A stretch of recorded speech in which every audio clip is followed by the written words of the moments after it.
Welcome back to Morning Glory, 9:40. I'm Mike Graham with you all the way through, of course, until 10 o'clock. We had some breaking news a bit earlier, which is that Interfax reporting US Special Envoy Steve Witkoff arrived in Moscow in the last hour for peace talks at the Kremlin over Ukraine. So we'll see how that develops over the course of the day. Alex Phillips coming up at 10. Obviously, she'll keep you updated on that as well. Let's talk to Peter Bleksley, though, former Metropolitan Police detective, of course. We've got a lot to ask you about, Peter. Very good morning to you. Good morning, Governor. Shall we kick off with the trans activists? Because, you know, we saw them all massing outside of Westminster last week and holding up some pretty distasteful and what I would call, frankly, borderline illegal messages, such as kill J.K. Rowling and the only good turf is a dead turf and all the rest of it. You know, violent-looking images of people with knives stuck in their eyes and all sorts. The police didn't arrest them. Apparently they're looking for 7 people who defaced a statue. They're saying they're going to do all this again this weekend over different parts of the country. Will the police be given different instructions this week, do you think? I very much doubt it. They will adopt their usual position in the 21st century, which is that of appeasement in regards to these kind of marches, whether it be trans rights activists or pro-Palestinian supporters, whatever it may be. If it goes anywhere near bordering on politics, they appease them. They stand by. They let them carry their placards, shout their vile chants and deface statues. And what does appeasement lead to? An escalation of bad behaviour. Right. That's what is the result of it.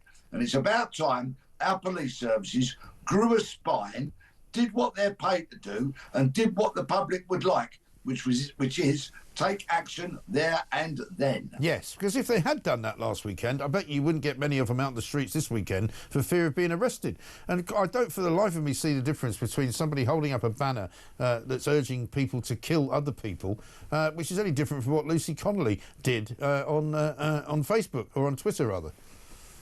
It's the same message through a different format. Yeah. And I was in Westminster on Wednesday, and let me tell you, the criminal damage done to the statues spreads further than just Parliament Square. Right. I found some trans rights graffiti, spray paint and others carved in walls, clearly within the sight of CCTV cameras. Yeah. That part of London is smothered with state-of-the-art CCTV. So I will be hoping that the Metropolitan Police broaden out their investigation beyond the statues to take in some of the other revolting and utterly unnecessary criminal damage that has been caused. Yeah, absolutely right. Meanwhile, if you can avoid them, you might be, in London certainly, it might be hard for you to avoid the gangs of marauding phone thieves. Phone theft has now doubled. When I reported on my own phone theft, and I wrote a piece for the Telegraph, I said it was happening at the rate of about 1,000 phones a week in London. It turns out in the last year that's doubled. It's now 2,000 phones a week that are getting nicked by these people. Yeah, and this is a year during which, and I'll give the Met Police a bit of credit here, they actually launched an initiative to try and crack down, and in 1 week they arrested about 250 mobile phone thieves. But this gives you some idea of the scale of the problem. It just goes on and on and on. It's becoming as vast as the drug dealing industry, where so many young people see it actually as a career choice. What are the repercussions? It's very unlikely that you're going to get arrested at the time. It's quite unlikely that you will be arrested subsequently. You will earn money out of it, and that's why people do it. We just don't have the deterrence. Do you think these kids are getting paid per phone or something like that? Yes, I would imagine so. I know that a lot of them, in a very short space of time, are finding themselves into Asia, into China, and the such like, where they'll be recycled into use by people who can't afford to pay £1,000 for one on Oxford Street. Absolutely right. And the other big crime story today, shoplifting, is happening at the rate of 1 theft per minute. You would not be surprised to know. Again, that's also up massively. Over 500,000 now shoplifting offences committed in the past year alone. And it's only going to go up, isn't it? And that's just the recorded numbers. Yeah. The actual true figure, I'm sure, is way bigger than this. Take my local corner shop guy, for example, an absolute pillar of the community, a man that we all love. He's regularly being targeted and doesn't report it because it might be 6, 7, 8 quid that he's lost, and he knows it'll take him so much time to fill in the online form Quite simply, he'd rather be serving customers trying to make up his losses. Now, if that's a bit unscientific, I know, but roll that out across the country, and I am utterly convinced there are many, many more offences of shoplifting that are just simply not being reported. Yeah, I'm sure that's right. Well, because even, you know, if he took the time off to look down at a form and fill it in, there'd probably be people nicking stuff as he was filling in the form for the last thing.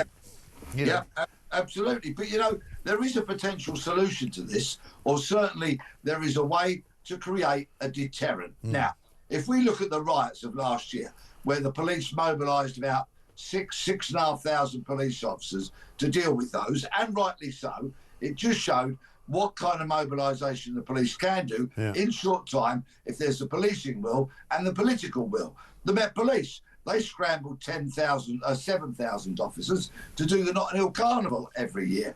So imagine if the police and the politicians wanted to do something about this shoplifting, and say they launched an operation that would run for a fortnight, whereby they mobilised that number of officers, they dedicated them to high streets and to shoplifting. Imagine how many people would be caught in that space of time.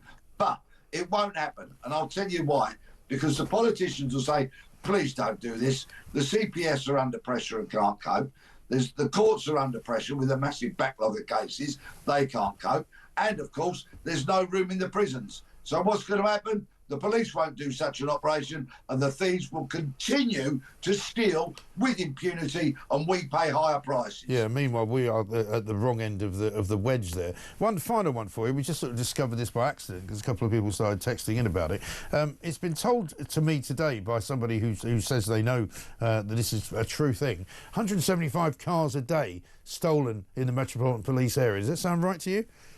Well, my neighbourhood was recently the Metropolitan Police hotspot for car crime. Until I did some work with a local journalist. We embarrassed the Metropolitan Police online and in the paper.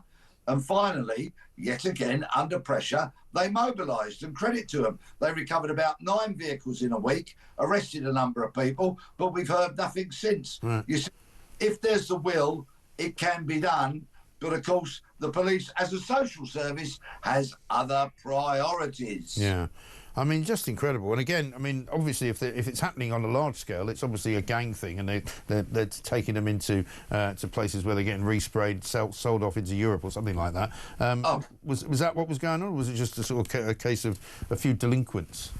Yeah. There's a proliferation of what are known as chop shops these days. And trust me, it's got nothing to do with lamb. It's where many of these vehicles get chopped in half, recycled, reused, and put back out on the streets, often as very dangerous, what we used to call ringers. There are, of course, high-value cars that are stolen to order, or are stolen because they are of a particularly popular brand overseas. And when somebody comes downstairs in the morning, looks at their driveway and find that car is gone, in all likelihood, it's already on its way to a land far, far away. I know, shocking, isn't it? Unbelievable.